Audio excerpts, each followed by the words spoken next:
Big breaking, Bihar Abhisar থেকে বৃদ্ধির হারে পিছিয়ে বাংলা। আর্থিক সমীক্ষা রিপোর্টে চাঞ্চল্যকর তথ্য। আবার প্রমাণিত, মমতার শাসনে ক্রমেই পিছিয়ে পড়ছে বাংলা।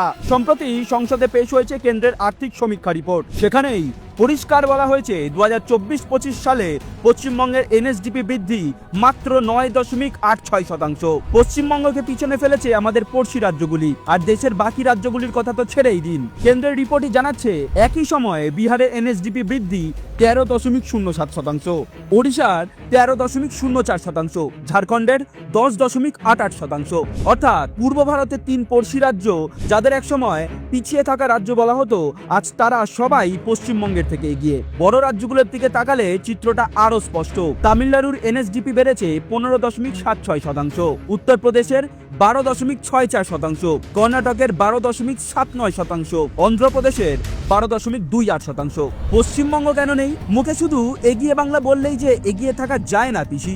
1 দশক ধরে ওনার একই অজুহাত, কেন্দ্র বঞ্চনা করছে, ষড়যন্ত্র হচ্ছে, কেউ কাজ করতে দিচ্ছে না। কিন্তু প্রশ্ন, তামিলনাড়ু কি আলাদা দেশে? ঝাড়খণ্ড কি অন্য কোনো কেন্দ্রের অধীনে? এই 2 রাজ্যেও তো ইন্ডিজোটের সরকার। তারা পারলে বাংলা পারছে না কেন? কারণ বাংলায় উন্নয়ন নেই, আছে দুর্নীতি, আছে তোলাবাজি। 15 বছরে বাংলা ছেড়েছে প্রায় 7,000 কোম্পানি। ঢাকার মধ্যে আছে শুধু ঋণের বোঝা। তাহলে রাজ্য এগোবে কিভাবে? এবার সময় এসেছে হিসেব বুঝে নেওয়ার। এবার সময় এসেছে বাংলাকে 1 নম্বর করার। তাই 26-এর সংকল্প তৃণমূলের বিসর্জন। নির্মমতার প্রতিবাদ